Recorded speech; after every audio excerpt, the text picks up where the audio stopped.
이 하나님 말씀 히브리서 1장 1절입니다. 옛적의 선지자들을 통하여 여러 부분과 여러 모양으로 조상들에게 말씀하신 하나님이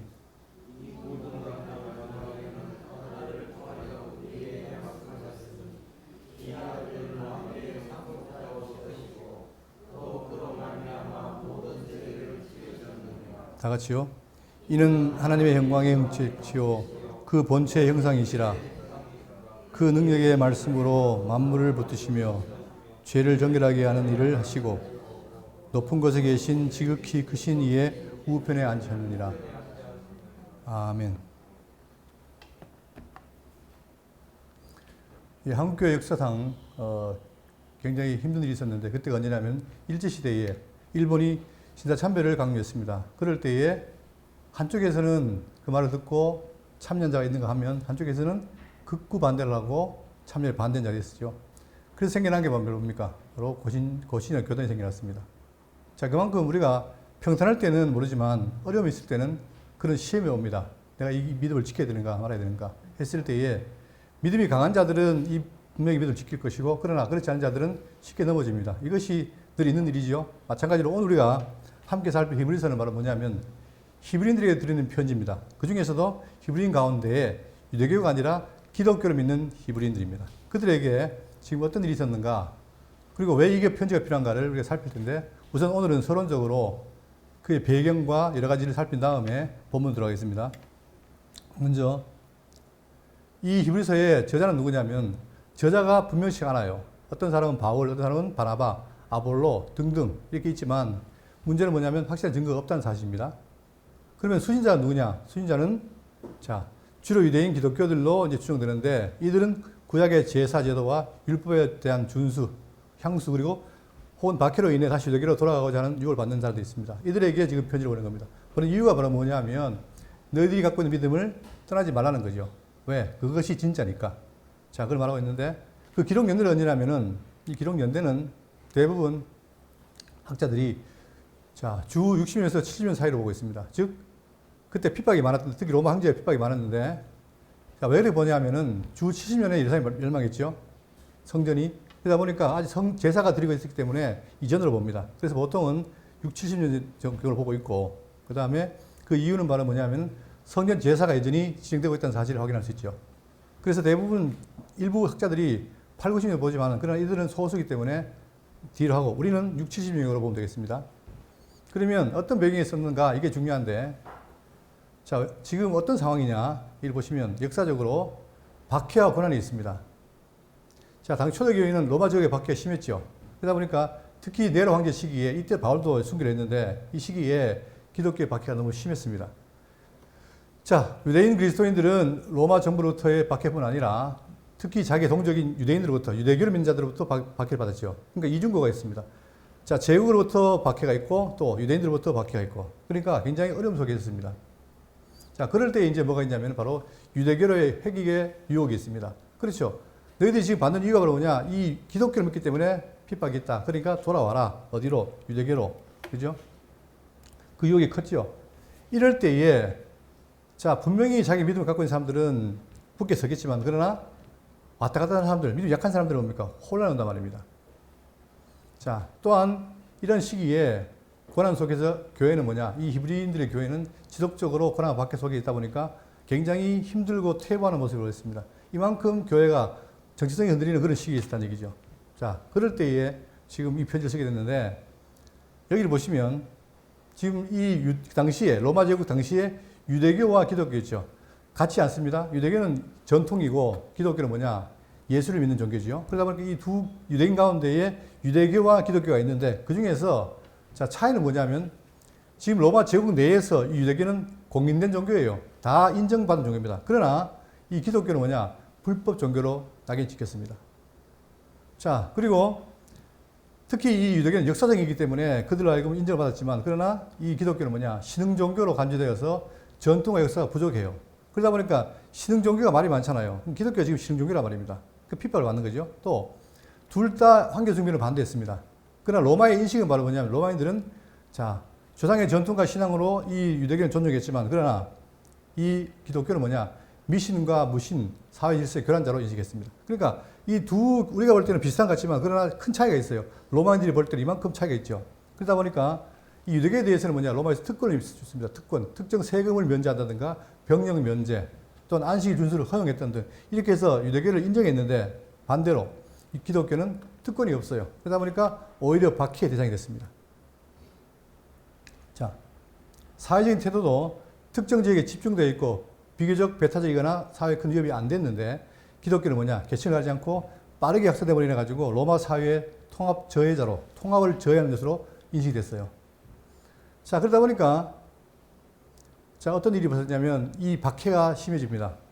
종교 자체를 뿌리벗기 위한 조직적이고 광범위한 박해를 시작합니다. 이 로마 제국에서 기독교를. 자, 그러다 보니까 특히 네로 황제가 이 기독교를 특히 박해를 했고 점점 기독교는 박해 속이게 되는 거예요. 있다 보니까 자, 그걸 피할 길이 뭐냐? 어려워도 여전히 예수를 믿고 내가 그걸 지키는 게 있고 한편으로는 그걸 버리고 유대교 돌아가면 어떻게 됩니까? 지금의 박해는 없잖아요. 그죠? 그러니까 이 두 개 양갈래게 된 거예요. 있는데 처음에 잘 믿던 사람들이 점점 더 이 유혹에 빠져서 기독교를 떠나고 예수를 버리게 됩니다. 기독교를 떠난다는 말은 뭐냐? 바로 예수를 버린다는 얘기죠. 이게 지금 심각한 그 문제가 되는 거예요. 그럴 때에 이 기자는 뭐냐? 피를 든 겁니다. 그러지 말라고. 자, 그러면 이 히브리의 핵심 주제가 뭐냐? 핵심 주제는 자, 예수 그리스도의 탁월성을 말합니다. 그러니까 우리의 예수는 누구냐? 그분은 우리의 믿음의 주죠. 그러니까 이 예수님 말고는 뭐가 없습니까? 세상에 진리도 없고 길도 없고 생명도 없는 거예요. 그죠? 그럼 너무 중요하죠. 자, 그렇기 때문에 예수 그리스도의 탁월성을 말하고 있고 또 이 구약 율법은 예언약입니다. 그런데 뭐가 중요하다? 예수로 말미암아 주어진 새 언약이 중요하다. 이걸 지금 강조합니다. 그러면서 자, 첫 번째, 예수님은 천사보다 우월하다. 두 번째, 모세보다 우월하다. 그리고 세 번째, 여호수아보다 우월하다. 그리고 자, 대세상보다 우월하다. 이렇게 해서 우월성을 말합니다. 왜 말하느냐? 자, 우월성을 말하는 통해서 우리가 믿는 믿음이 옳다는 걸 증거하는 거죠. 그래야만이 아까 얘기했듯이 우리에게 뭐가 있습니까? 생명이 있다는 사실인 걸 증거하는 거예요. 그래서 자, 마지막 부분에는 새 언약은 옛날보다 우월하다는 사실을 말하고 있죠. 우리가 지금 오후에 레위기 배우잖아요. 그죠? 레위는 뭐냐? 날마다 제사를 드려야 되잖아요. 근데 지금 새 언약은 뭡니까? 예수 그리스도 한 분이 단번에 드림으로 다 치산받죠. 이런 차이가 있다는 겁니다. 자, 그리고 또 이 히브리서는 문학적인 특성이 있는데 형식이 뭐냐? 서신이 아니라 설교입니다. 설교. 그러니까 권면을 말하는 거죠. 설교를 말하고 있는 거고 또 자, 특히 많은 서신 가운데, 신약 가운데에요. 뭘 많이 인용합니까? 구약 성경을 매우 광범위하게 인용하고 있습니다. 왜냐? 지금 구약에 있는 그들의 옛 습성과 비교하기 위해서 그만큼 지금 이 신약의 기독교는 뭐냐? 실체라는 사실을 말하기 위해서 많이 인용합니다. 그렇기 때문에 우리가 특히 이 히브리를 보기 위해서 뭐냐? 구약을 알아야 돼요. 그래서 제가 왜 이걸 택했느냐? 지금 우리가 오후에 레위기를 배우기 때문에 연관이 있고 해서 택했는데 그러다 보니까 이 히브리서는 구약을 많이 인용한다. 자, 그리고 구약의 예언과 그림자가 예수 그리스도 안에서 어떻게 성취되는가를 보여줍니다. 그러니까 모든 구약의 예언은 뭡니까? 예수님께 이루어졌다는 사실을 보여주는 거죠. 그래서 대조를 많이 합니다. 뭘로? 옛 언약과 새 언약. 옛 언약인 모세의 법과 새 언약인 그리스도의 법이 어떤 차이가 있느냐를 대조를 해요. 그리고 모세와 예수를 대조하고 천사와 예수, 아론과 대제사장과 예수를 대조해서 바로 예수님이 우월하는 사실을 말하고 있는 거죠. 그걸 통해서 뭘 경고하느냐? 지금 배교하지 말고 여전히 복음을 믿어라. 이거예요. 자, 그러면 이제 전체 내용 개요인데 총 13장까지 있습니다. 그 가운데 전반부가 중요하죠. 1장부터 10장까지 내용이 바로 뭐냐? 예수 그리스도의 우월성을 증거하는데 뭘로 하느냐? 대조를 합니다. 천사보다, 모세와 여호수아보다, 그리고 아론 계열의 대장보다 우월하다. 그러므로 우리는 이 복음을 떠나면 안 된다. 그걸 강조하죠. 그리고 옛 언약보다 우월한 새 언약을 말하고 있습니다. 그러니까 1장부터 10장까지가 전체적으로 중요한 내용을 다 담고 있죠. 자, 그러면 이러니까, 이렇게 우월하니까 어떻게 해라? 믿음으로 인내해라. 이거죠. 믿음. 그러니까 믿음이라는 게 늘 좋은 일만 있는 게 아니라 믿다 보면 어떻게 됩니까? 고난도 온다. 그럴 때에 고난에 넘어가지 말고 인내해라. 이거죠. 인내할 것을 권면합니다. 그러니까 모든 서신 가운데도 마찬가지지만 히브리서도 뭐가 있습니까? 우리의 성도의 삶에 대한 권면하고 있습니다. 우리 반드시 내가 믿음이 있다면 그 믿음대로 살려고 하는 권면이 필요한데 여기도 하고 있다는 사실이죠. 그래서 믿음의 삶으로 나아가라는 걸 말합니다. 그리고 그게 힘드니까 뭘 보여주느냐? 너희들보다 더 어려운 앞에 있는 조상들이 있다. 그들이 다 믿음으로 살았다.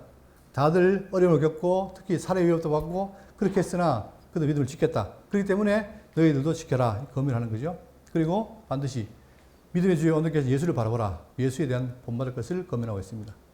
그리고 이제 마지막으로 실천적인 권면과 축도가 있는데 다양한 윤리적인 권면을 하고 또 예수는 변함이 없다.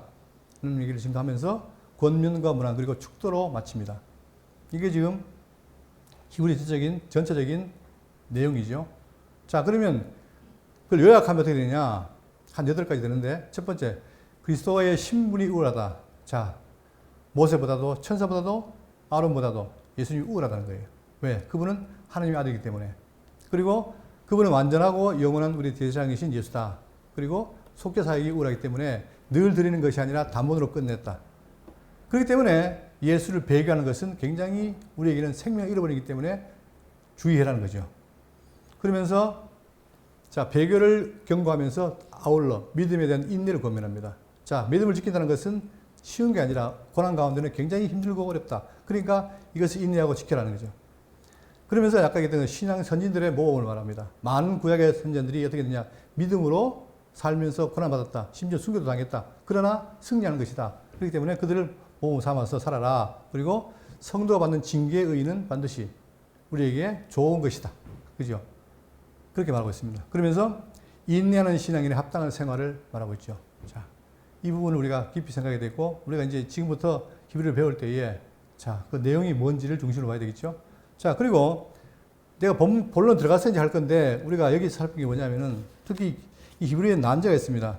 그 난제가 뭐냐면, 자, 성경 한번 보겠습니다. 히브리 6장 4절.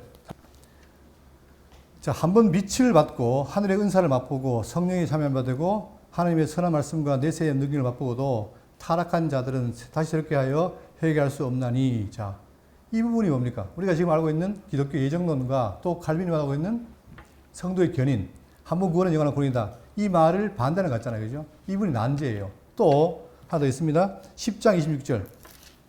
10장 26절 보겠습니다.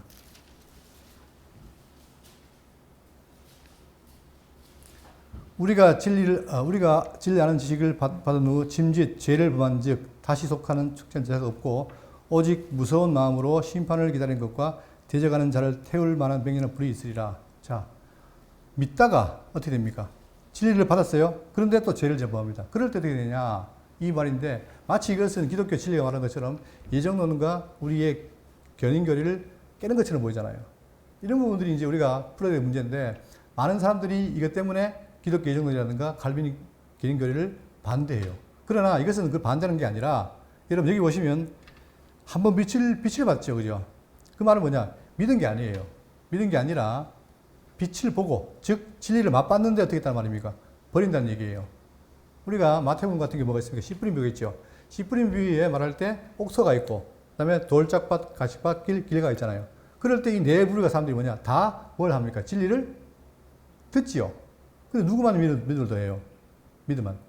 옥토만 믿음을 더합니다. 그래서 옥토만 뭡니까? 열매를 맺지요. 나머지는 다 사라집니다. 그것처럼 우리가 지금 착각하는 게 뭐냐면 내가 지금 이 지상에 있는 교회에 출석한다. 그리고 외형적으로 교인이다. 그러면 다 구원인 줄 아는데 그게 아니라는 얘기예요. 그것은 외형이고 실제로 내가 예수 그리스도의 진리를 믿고 있느냐? 믿음이 확고하냐? 그런 사람들은 절대 안 벗어납니다. 안 떨어집니다. 그러니까 예정이 확실한 거죠. 그러나 그렇지 않고 잠깐 왔다가 빛을 봤는데 떨어진 사람들은 뭐가 없습니까? 구원이 없다는 얘기를 말하고 있습니다. 그것은 바로 이 기독교의 이 진리가 즉 예정론과 성도의 견인교리가 틀리지 않다는 사실을 말하고 있죠. 이건 또 본문에 가서 더 상세히 하도록 하고 자 이어서 본문을 보겠습니다. 1장 1절입니다. 옛적의 선지자들을 통하여 여러 부분과 여러 모양으로 조상들에게 말씀하신 하나님이 자 지금 옛적이라는 말하고 있죠. 2절에 뭡니까? 이 모든 날 마지막에는 아들을 통하여 되어 있죠. 자, 여기 보시면 지금 성경은 말하고 있기를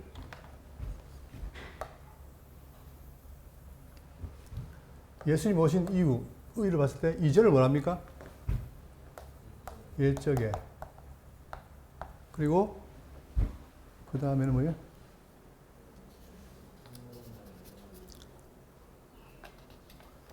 자, 모든 날 마지막에 다른 말로 하면 말세에 그죠? 모든 날 마지막에 이렇게 나누고 있습니다. 그럴 때에 뭐 어떻게 되느냐? 1절에 선지자들을 통하여, 자, 구약에는 옛적에는 선지자들을 통하여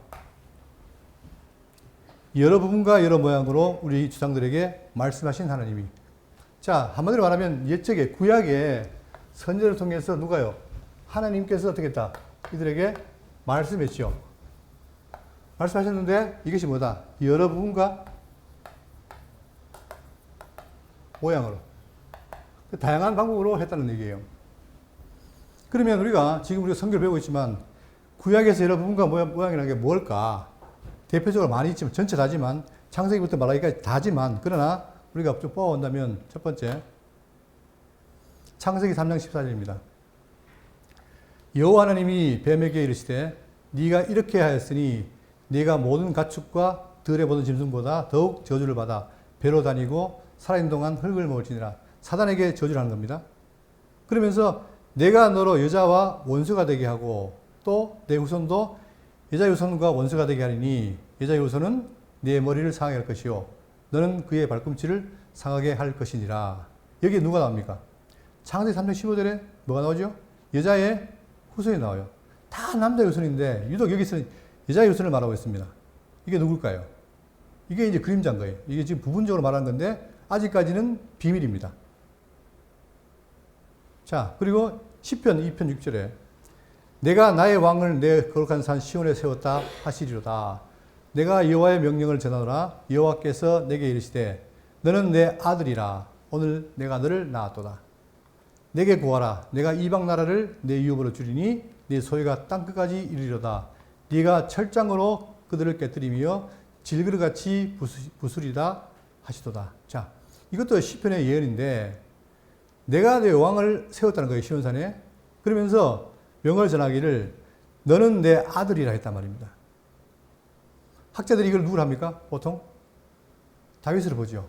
그런데 더 나아가서 이 아들이 누구냐? 시장에 가서 이걸 얘기하고 있습니다. 그러니까 지금 시편 기자는 뭐냐? 내가 여호와께서 아들을 낳는다는 거예요. 아들. 그죠? 근데 그가 오면은 이방의 나라를 유업을 주겠다. 소유가 땅까지 된다. 이거죠. 이게 우리가 알고 있는 사도행전의 1장 8절에 오직 성경 얘기만 시면 너희가 건너를 받고 예루살렘과 온 유다와 사마리 땅까지 내려 증이 되리라. 약속이 있죠? 이게 배경이란 말입니다. 그 다음에 또 있습니다. 사무엘하 7장 12절 내 수완이 차서 네 조상들과 함께 누울 때에 이게 다윗이지요. 다윗이 누울 때에 내가 내 몸에서 내 씨를 내 뒤에 세워 그의 나라를 견고하게 하리라. 이게 누굽니까? 1차적으로 솔로몬이죠. 그죠? 누구의 씨입니까? 다윗의 씨라는 거예요. 그런데 하는 말이 뭐냐면 그는 내 이름을 위하여 집을 건축할 것이요 나는 그의 나라와 왕기를 영원히 견고하게 하리라. 나는 그에게 아버지가 되고 그는 내게 아들이 되리니 그가 만일 죄를 범하면 내가 사람의 매와 인생의 채찍으로 징계하리니와 내가 내 앞에서 물러나게 한 사울에게서 내 은총을 빼앗은 것처럼 그에게서 빼앗지는 아니하리라. 내 집과 내 나라가 내 앞에서 영원히 보존되고 내 왕위가 영원히 견고하리라 하셨다. 다윗은 죽는데 그 왕위가 영원하다는 거예요. 이걸 언약한 거예요. 이게 누굴까? 그러니까 구약은 계속해서 뭡니까? 하나님께서 말씀합니다. 누굴 통해서? 선지자를 통해서 말씀하시는 거예요. 이렇게. 그리고 네 번째 또 있습니다. 이사야 53장 1절에 우리가 전한 것을 누가 믿었느냐? 여호와의 팔이 누구에게 나타났느냐? 그는이라는 대명사 쓰면서 계속 말합니다. 그는 주 앞에서 자라나기를 순한 연한 순 같고 마른 땅에서 나온 뿌리 같아서 곧 모양도 없고 풍채도 없은즉 우리가 보기에 흠모할 만한 안도는 것이 없다. 아주 못생겼다 이 말이에요. 또 그는 멸시를 받아 사람들에게 버림받았으며 간구를 많이 겪었으며 질고를 아는 자라 마치 사람들이 그 길에서 얼굴을 가린 것 같이 멸시를 당하였고 우리도 그를 귀히 여기지 아니하였도다. 또 그는 실로 우리의 질고를 지고 우리의 슬픔을 당하였거늘 우리는 생각하기를 그는 징벌을 받아 하나님께 맞으며 고난을 당한다 하였노라. 자, 그에 대한 얘기를 계속 반복했습니다. 이게 누굽니까? 장차올 메시아죠. 그죠? 이걸 구약이 말하고 있는 거예요. 그러면서 그가 찔림은 우리의 허물 때문이요 그가 상함은 우리의 죄악 때문이라 그가 징계를 받음으로 우리는 평화를 누리고 그가 채찍에 맞음으로 우리는 나음을 받도다. 계속해서 구약은 뭘 말하느냐? 선지자를 통해서 말씀하십니다. 여러분과 모양으로. 이렇게 말을 했는데, 자, 이게 구약이죠. 그러면 유대인들은 구약을 알고 있잖아요. 구약이 그들의 뭡니까? 보고란 말입니다. 자, 그런데 이 모든 구약의 말씀들을 누가 정리를 내립니다. 그게 누굽니까? 예수님 말씀하시기를 요한복음 5장 38절에 그 말씀이 너희 속에 거지 아니하니 이는 그가 보내신 이를 믿지 아니함이라. 너희가 성경에서 영생을 얻는 생각하고 성경을 연구하거니와 이 성경이 곧 누구에 대해서요? 내게 대하여 증거하는 것이라. 우리가 이 말을 알잖아요. 알지만 우리가 넓혀야 돼요. 뭐냐? 구약이 나에 대한 얘기다. 대표적인 말이 있지만 그러나 그것만이 아니라 전체가 뭡니까? 메시아에 대한 얘기라는 거예요. 그런데 나에 대한 얘기인데 희한한 게 뭐냐면 너희가 영생을 얻기 위하여 내게 오기를 원하지 아니한도다. 이게 희한한 거죠. 사람들이 영생을 얻으려면 반드시 누구한테 가야 됩니까? 메시아한테 가야 되는데 안 간다는 거예요. 이게 현실입니다. 또 말씀하시기를 누가복음 24장 44절에 또 이르시되 내가 너희와 함께 있을 때에 너희에게 말한 바 곧 모세의 율법과 선지자의 일과 시편에 제가 방금 인용한 그 구약의 내용들이 뭐냐? 바로 모세의 율법, 창세기, 선지자의 글, 이사야, 시편. 다 이게 뭡니까? 이게 누구에 대한 얘기예요? 나를 가르쳐. 즉 메시아인 예수님을 가르쳐하는 얘기라는 거예요. 이 모든 것이 이루어져야 하는 말이 이것이니라 하시고 이에 그들의 마음을 열어 성경을 깨닫게 하시고 결국 이것도 뭐냐? 아무나 하는 게 아니라 성경이 와서 우리 마음을 열고 깨닫게 해야 뭡니까? 깨닫는다는 거예요. 그러니까 성경은 뭐냐? 전체 구약이 이렇게 방대하고 창세기부터 말라기까지라는 39권이지만 한마디로 요약하면 뭡니까? 바로 누구에 대한? 나에 대한 얘기라는 거예요. 자, 그거죠. 그러니까 지금 우리가 예수 믿는다는 뭡니까? 모든 구약의 총화인 메시아를 믿는다는 거죠. 그러니까 그것은 뭡니까? 다른 길이 있다 없다? 없다는 거예요. 그런데 현실은 뭐냐? 네가 예수 믿을래? 믿으면 죽어. 그러나 버릴래? 버리면 살아. 이런 유혹이 있으니까 어떻게 됩니까? 선택을 해야 되는 거예요, 사람들이. 그러니까 눈에 보이는 이 어려움들이 그들의 마음을 어떻게 합니까? 흔드는 거예요. 왜 그렇습니까? 믿음이 약하니까. 자, 이게 중요합니다. 우리 오늘날 교회는 뭐냐? 다 믿음이 강한 게 아니라, 다 예수 믿는 것이 아니라, 교회는 있어도 믿음이 강한 자가 있고 약한 자가 있어요. 그러면 반드시 강한 자는 약한 자가 어떻게 됩니까? 배려해야 돼요. 믿을 수 있도록, 그죠? 그게 바로 고린도 전후에서 내용이죠. 그만큼 교회가 어려운 가운데 있단 말입니다. 이 현실이에요. 그러니까 여러분, 우리가 바울의 권면을 기억해야 되죠. 바울 뭘 권면합니까? 너희는 배워 어떻게 해라? 확신에 가라. 이게 중요한 거예요. 확신이 없으면 어떻게 되느냐? 넘어져요. 그렇기 때문에 바울이 그냥 하는 말이 아니라 이 어려운 시대에서 너희들이 확신에 가라. 어떤 확신? 예수가 바로 구약에 말씀하신 누구다? 그리스도다. 이걸 확신하는 거예요. 확신하면 절대 그를 떠나지 않는다는 거죠. 이게 중요합니다. 그죠? 그걸 말하고 있는 겁니다. 그러니까 지금 우리는 뭐냐? 방금 얘기했던 것처럼 옛적의 선야를 통하여 여러 부분과 여러 모양으로 조상들에게 말씀하신 하나님이 이렇게 얘기를 했어요. 근데 이제 어떻게 됐냐? 바뀌었습니다. 이 모든 날 마지막에는 어떻게 했다? 누굴 통해요? 아들을 통해, 아들. 이분이 아들이에요. 아까 시편에 얘기했잖아요. 내가 그 아들을 낳으리라 했죠. 아들이란 말입니다. 그 아들을 통해 말씀하시는 거예요.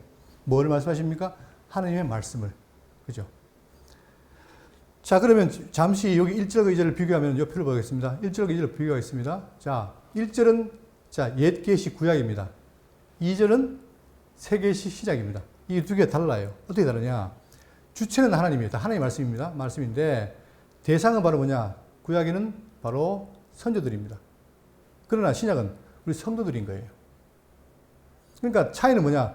구약의 선배들은 뭐냐? 선조들은 어떻게 돼요? 이 오실 메시아를 봤습니까? 못 봤습니까? 못 보고 들었죠. 그러나 우리는 어떻게 돼요? 우리는 직접 본 거예요. 본 걸 보는 거예요. 자, 그러면 그 시점은 언제냐? 옛적 그리고 이 모든 마지막에 여러 부분과 여러 모양으로. 자, 구약엔 여러 부분과 여러 모양으로 왔지만 이제는 신약은 뭡니까? 딱 한 분 실체로 왔다는 거예요. 실체. 이 모든 것이 부분이 아니라 이제는 종합적으로 실체로 왔다는 사실을 말하고 있죠. 그리고 계시 전달 방법도 뭐냐? 구약에는 선자를 통했는데 예수님이 누구죠? 신약의 마태복음에 예수는 정리하면 마태복음 뭡니까? 1장부터 4장까지는 언약 들어오신 메시아. 그 다음에 참 선지자, 또 참 왕, 참 제사장이잖아요. 그죠? 그러니까 예수님도 뭐라는 겁니까? 선지자인데 어떤 선지자예요? 참 선지자. 진짜라는 거예요. 그분이. 그러니까 이분은 뭡니까? 오로지 하나님의 말씀을 증거하죠. 또, 자, 그렇기 때문에 문제는 뭐냐면 과거의 구약은 뭐냐? 여러 부분으로 했지만 신약은 완전하고 치명적인 것이다. 그러니까 다른 게 있습니까? 없습니까? 더 이상 들을 것이 있어요? 없어요. 그러니까 예수를 버리면 안 된다는 얘기예요. 그리고 자, 내용은 바로 뭐냐면 구약은 오실 메시아에 대한 예언과 그림자입니다. 그러나 신약은 이 모든 자, 모형, 그림자, 예표 이 모든 것이 자, 약속했는데 신약은 예수님이 뭡니까? 아들은 실체라는 거예요. 실체. 자, 실체다. 그러니까 우리는 모형이 왜 필요합니까? 실체를 증거하기 위해 필요한 거잖아요. 그죠? 그러니까 이제는 실체가 오셨다는 거예요. 그러니까 목적은 뭐냐? 구약은 오실 메시아를 예비하고 구원의 기초를 다진다면, 그러니까 지금 우리가 레위기를 배우지만 레위기는 뭡니까? 성도의 성결을 뭐예요? 기초를 다지는 거예요. 그러나 아무리 구약대로 해도 성결을 할 수가 없죠. 그러나 우리는 뭡니까? 예수 그리스도를 통한 완전하고 최종적인 구원을 계시받고 이룬 거예요. 그러면 이제 예수님 이외에 다른 구원이 있습니까? 없습니까? 없다는 얘기예요. 이게 최종이란 말입니다. 그러니까 지금 여기에 이 예수님의 위치는 바로 뭐냐? 신구약 전체의 중심이고 이제 결론이라는 얘기입니다. 그러면 이들이 이제 자, 구약을 갖고 있다가 이 모든 걸 갖고 있다가 유대인들이 예수를 믿었어요. 믿었는데 지금 뭐가 옵니까? 그것 때문에 핍박이 오잖아요. 그럴 때 너희들이 예수를 버린다면 다시는 너에게 뭡니까? 길이요, 진리요, 생명신 모든 걸 잃어버린다. 이걸 말하는 거죠.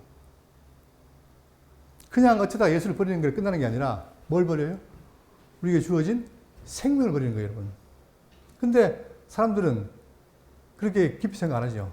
뭐 예수 버리는 거 어때? 살다 그럴 수도 있지. 이렇다면 안 된다는 얘기예요. 왜? 다시는 뭐가 없기 때문에. 기회가 없기 때문에. 그래서 아까 우리가 읽었던 것처럼 뭡니까? 한번 빚짐을 받고 죄를 지으면 똑같은 얘기입니다. 자, 그래서 이제 했는데, 그러면 마지막에 아들을 통해 하신 말씀이 뭐냐? 자, 이 아들을 뭐로 세웠어요? 만유의 상속자로 세우시고 또 그로 말미암아 모든 세계를 지으셨느니라. 자, 이제 여러분 히브리 1장 2절 3절이 딱 두 절밖에 안 되는데 굉장히 중요합니다. 왜? 기독론이 다 나와요. 예수가 누구냐? 하나님의 아들이 누구냐? 그분이 뭡니까? 그로 말미암아 모든 세계를 지으셨다. 즉 누가 지었다는 거예요? 하나님의 아들이 이 땅에 오신 분이지만 첫째는 뭐였습니까? 창조할 때 그때 함께 했다는 거예요. 이게 중요한 거예요. 그분이 창조주라는 거예요. 우리 입장에서는 이해하기 어려운 얘기지만 그분이 원래 하나님이셨는데 어떻게 했다? 만물을 지었다는 거예요. 그 얘기가 나오냐? 요한복음 1장 1절에 태초에 말씀이 계시니라. 이 말씀이 하나님과 함께 계셨으니 이 말씀은 곧 하나님이시니라. 이게 어려운 말입니다. 우리의 어법으로는 이해가 안 되는 거예요. 왜? 그분과 우리의 뭐가 다릅니까? 존재 방식이 달라요. 그러다 보니까 우리 말로 설명할 때 그분이 설명이 안 되는 거예요. 그래서 요한이 하는 말이 뭐냐? 태초에 말씀이 계셨다. 그런데 이 말씀이 하나님과 함께 있다. 함께라는 건 뭡니까? 너와 나 둘이라는 말이에요. 둘인데 이 말씀은 곧 하나님이다. 몇 개예요? 한 개죠. 이게 설명이 안 되는 거예요. 그러니까 이게 신비입니다. 신비가 모른다는 말이 아니고 설명이 어렵다는 얘기예요. 그러면서 하는 말이 뭐냐? 그가 곧 하나님이신데, 즉 다시 말하면 이 땅에 오신 말씀이신 예수님이 아들이 그분이 누구예요? 인간이 온 인생을 입었지만 누구다? 신이라는 거예요. 신. 이게 중요한 거예요. 그러니까 우리는 예수를 뭐로 믿습니까? 하나님의 아들 메시아로 믿습니다. 주님을 믿잖아요. 그래서 베드로의 고백이 뭐죠? 자, 당신은 그리스도시요 하나님의 아들이십니다. 다 나오잖아요. 그러니까 인간 예수는 그리스도고, 즉 양성을 가진 그리스도고 하나님이십니다. 이 고백인 거예요. 그러니까 여러분, 한때 우리는 하나님의 아들이라는 말을 썼는데 하나님이십니다 말을 잘 못 썼죠. 왜냐? 어떻게 인간과 하나님이 같으냐? 아닙니다. 같습니다. 성경 말하기를 예수가 바로 하나님이라는 거예요. 자, 그래서 그가 어떻게 되냐? 그가 태초에 하나님과 함께 계셨고 만물이 그로 말미암아 지은 바 되었으니. 우리는 어쩌다가 골고다 땅에 오신 그 말구유에 대하신 예수, 보잘것없는 못생긴 예수, 그 예수가 아무것도 아닌 것처럼 보이지만 그게 아니라 그분이 뭐라는 겁니까? 바로 만물을 지을 때 창조한 분이라는 거예요. 그러면 너희들이 지금 예수를 버린다면 뭐예요? 뭘 버리는 겁니까? 한 인간을 버리는 게 아니고 창조주를 버리는 것이다. 피조물이 창조를 버리고 살 수 있느냐? 이런 말을 동반한다 이 말입니다. 자, 그러면서 또 고린도서 8장 6절에 그러나 우리에게는 한 하나님 곧 아버지가 계시니 만물이 그에서 났고 우리도 그를 위하여 있고 또한 한 주 예수 그리스도께서 계시니. 성경은 보세요. 여기 보시면 자, 한 하나님 아버지, 한 하나님 아버지와 또 한 주 예수 그리스도 둘을 어떻게 합니까?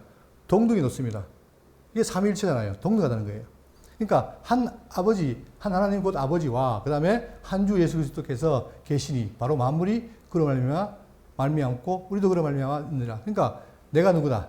그분의 창조주의 피조된 피조물이다 이거예요. 그죠?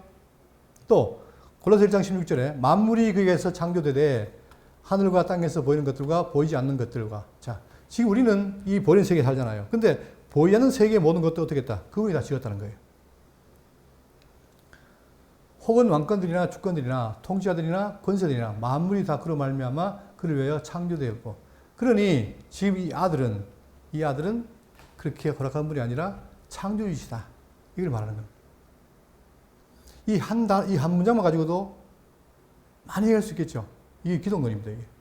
그 다음, 그리고 또 그가 누구냐? 3절. 이는 하나님의 영광의 강체시오. 자, 보세요. 예수가 인간이지만 뭐라는 겁니까? 영광의 광채라는 거예요. 본체의 광채. 형상.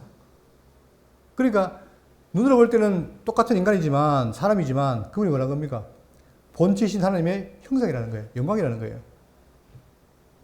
자, 요한복음 14장 8절에 빌립이 이르되 주여 아버지를 우리에게 보여주옵소서. 그렇죠. 우리 사람들은 뭡니까? 보기를 원하잖아요. 그러니까 아버지를 보여달라고 했어요. 그리하면 좋게 하겠나이다. 예수께서 이르시되 빌립아 내가 이렇게 오래 너희와 함께 있으되 네가 나를 알지 못하느냐? 분명히 온 거는 인간 예수였는데 나를 모르겠느냐? 하는 게 반문하는 거죠. 그 하는 말이 뭐냐? 나를 본 자는 아버지를 보았거늘. 즉 당신과 아버지를 어떻게 합니까? 동등하게 본다는 거예요. 나를 본 자가 아버지를 봤다는 거예요. 왜? 나는 뭡니까? 원래 하나님이었는데 말씀이 어떻게 했다? 육신이 됐다 그랬지. 육신. 그러니까 육신된 나나 원래 있던 나나 같다는 거예요. 이게.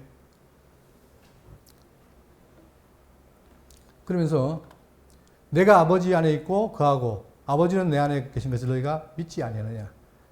이 놀라운 이게 뭡니까? 이게 우리는 진리인데 유대인은 뭡니까? 유대인은 이게 참나운 말이 되는 거예요. 신성 모독이 되는 거예요. 그래서 예수를 십자가에 죽인 겁니다.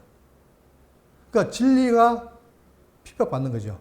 세상은 그렇습니다. 왜? 악이 득세하니까. 진리가 오래 서지 못해요. 내가 너에게 이르는 말은 스스로 하는 것이 아니라 아버지께서 내 안에 계셔서 그의 일을 하시는 것이다. 그러니까 지금 내가 하는 것은 뭐다? 다 아버지가 나에게 맡긴 것이고 내가 그 일을 한다. 왜? 아버지와 나는 하나이기 때문에. 그러니까 요한복음이 왜 어렵냐면은 바로 이런 관계입니다. 존재 방식이 우리와 달라요. 다른 분을 설명하다 보니까 어법으로 설명이 안 돼요. 그러나 그럴 수밖에 없는 게 뭐냐? 그분 우리는 존재가 다릅니다. 왜? 우리는 피조된 자들이고 하나님은 스스로 계신 분이에요. 시작 끝이 없어요. 자, 그리고 그 다음에 그의 능력의 말씀으로 만물을 붙드시니. 여러분, 지금 우리가 지어진 만물이 그냥 그대로 있는 것이 아니라 어떻게 했다는 거예요? 그의 능력의 말씀으로 만물을 붙들고 계세요. 그렇지 않으면 견딜 수가 없다는 거죠. 이게 뭐겠습니다?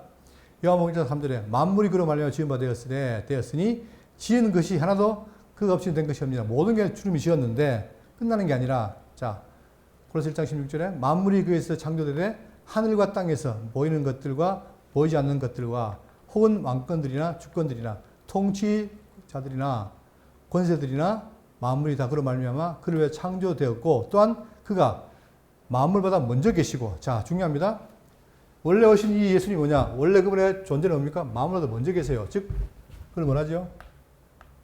선지하신 분입니다. 선지하신 분. 그러니까 우리가 지금 기독교에서 선지자는 누구냐? 선지하신 분은 바로 성부 삼일체밖에 없어요. 성부, 성교, 성령만 선지하는 분이고 그분들만 세 분만 뭐예요? 스스로 계신 분이고 나머지는 다 피조된 것이에요. 우리도 피조됐죠. 그러면서 어떻게 되냐? 만물이 그 안에 함께 섰다. 그러니까 그분이 지어놓고 그냥 떠난 게 아니라 여전히 뭡니까? 함께 계시고 보존하신다는 거예요. 그게 우리가 감사한 거죠. 만약에 지금 여기를 떠나버리시면 악이 득세할 거 아닙니까? 그게 굉장히 중요한 얘기입니다.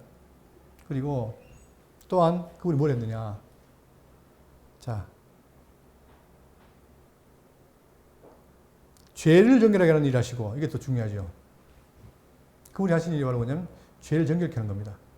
히브리서 10장 1절에 이거 배우겠는데, 율법은 장차 올 좋은 일의 그림자일 뿐이요 참 형상이 아니므로 해마다 늘 드리는 같은 제사로는 나오는 자들을 언제나 온전하게 할 수 없다. 그러니까 한마디로 정의가 뭐냐, 구약의 율법에 의한 제사, 이 제사는 뭡니까? 날마다 매일 드려야 되고 제질 때마다 드려야 되고 반복이에요.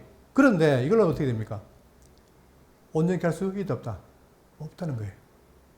그렇지 아니하면 섬기는 자들이 단번에 정결하게 되어 다시 죄를 깨는 일이 없으리니 어찌 제사 드리는 일을 그치지 아니하였으리요. 그러니까 왜 그러면 계속해서 반복했느냐? 효력이 없기 때문에 반복해야 되는 거예요. 자, 이는 황소와 염소의 피가 능히 죄를 없이 하지 못함이라. 그렇죠. 구약에는 제물을 드렸지만 여기 있는 구약의 제사인 제물은 뭐냐? 죄를 없이 할 수 없는 거예요. 왜? 황소와 염소의 피가 우리 죄를 못 사해요. 또 그렇기 때문에 번제와 속죄는 기뻐하지 아니하시나니 제사장마다 매일 서서 섬기며 자주 같은 제사를 드리되 이 제사는 언제나 죄를 없이 하지 못하니라. 그러니까 구약의 제사는 뭐냐?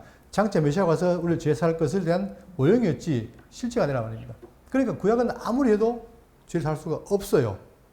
그러니까 숙제 이게 인류의 아담 타락 이후에 죄가운데 빠진 인간의 숙제란 말입니다. 이 죄를 해결해야 됩니다.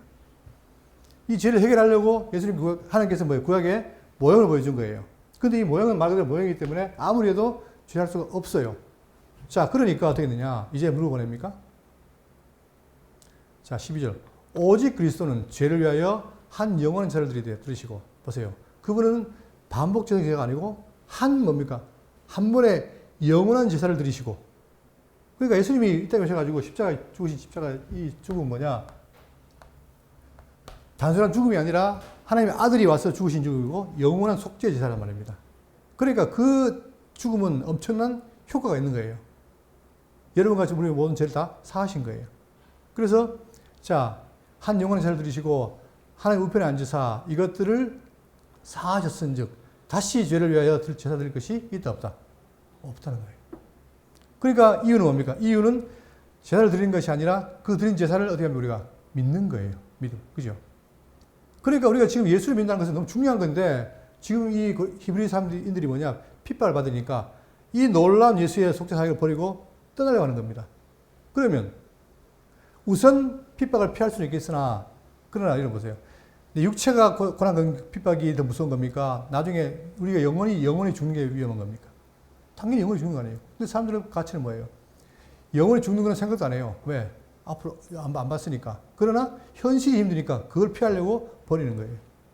그러니까 지금 히브리 기자는 딴 게 아니라 어찌 너희들이 예수를 버리겠느냐 이거예요. 여러분. 자, 그리고 어떻게 했느냐. 3절입니다. 정결케 하는 일을 하시고 높은 곳에 계신 지극히 크신 이의 우편에 앉으셨느니라. 지금 어디 계십니까? 그분이 십자가에 죽으시고 부활을 승천해서 어디에 계십니까? 하늘 보자. 우편에 계세요. 그걸 누가 봤습니까? 예?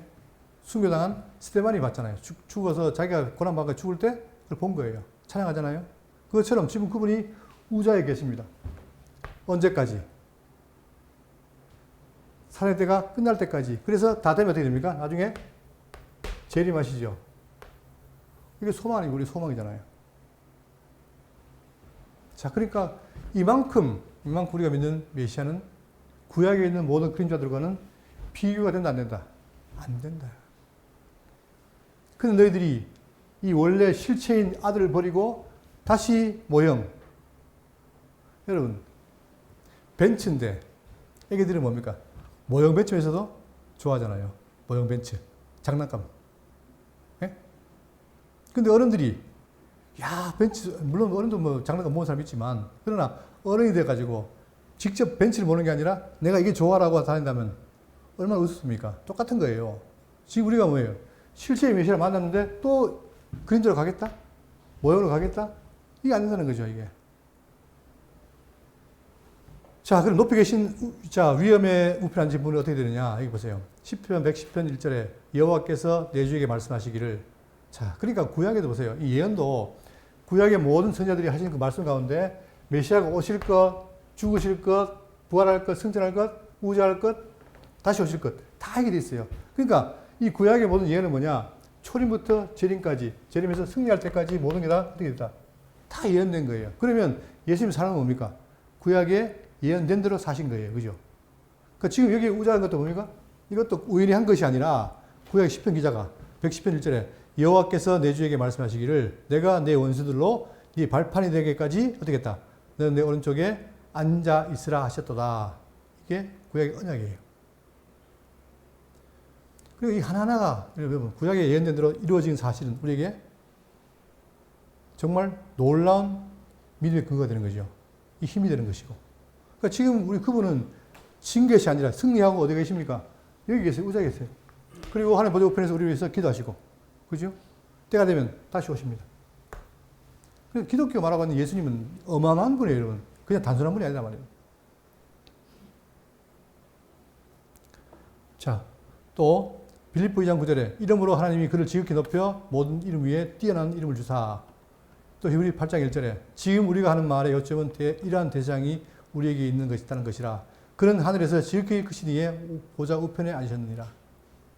제가 당부를 드립니다. 여러분, 우리가 볼 때 보이지 않는 세계에 있는 것을 말할 때는 뭐 그러겠지 막연하게 생각합니다. 그러나 성경은 뭐예요? 진리를 말합니다. 다시 말하면 지금 우리는 안 보이지만 어디 계세요, 주님이? 우편에 계신다는 거예요. 실제라는 거예요. 근데 사람들은 이 안 보이는 세계는 다 관념을 봅니다. 관념이니까 뭐 그러겠지가 아니고 그렇다는 거예요, 여러분. 그걸 믿어야 돼요. 그리고 그분이 어떻게 한다? 때가 되면 다시 오신다. 자, 이렇게 해서 이제 1, 2, 3절을 배웠는데 이만큼 뭡니까, 지금? 예수는 뭐다?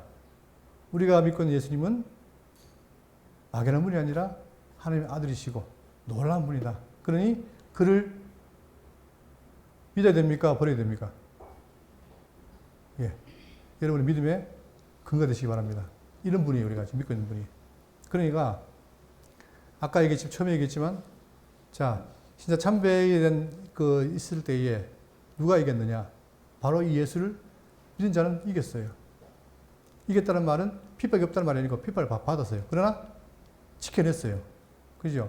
그렇기 때문에 우리가 앞으로 배울 이 히브리는 뭐냐? 바로 여기에 대한 우리가 믿고 있는 예수에 대한 우월성. 그분이 정말 하나님의 아들이시고 우리의 메시아다. 그러니 버려서는 안 된다. 그렇다면 여러분과 제가 이 시대에 살고 있는데 마찬가지입니다. 우리가 지금 예수 믿고 살면서 이 관계 생활할 때 어려움이 많습니다. 유혹도 많습니다. 또 거짓 사람들이 많이 속이기도 합니다. 그럴 때 뭐냐? 우리 다른 게 아니라 아까 바울의 말처럼 어떻게 합니까? 배워 확신에 거해야 됩니다. 그래야만이 어떤 공격이고 어떤 유혹이 와도 예수를 버리지 않습니다. 예. 여러분과 제가 정말 주님 오실 날까지 예수를 버리지 않고 끝까지 가기를 바라겠습니다. 기도하겠습니다. 아버지 하나님, 오늘 감사드립니다. 정말 이 히브리인들이 예수를 믿고 살면서 기뻐도 했지만 그러나 점점 그들이 어렵고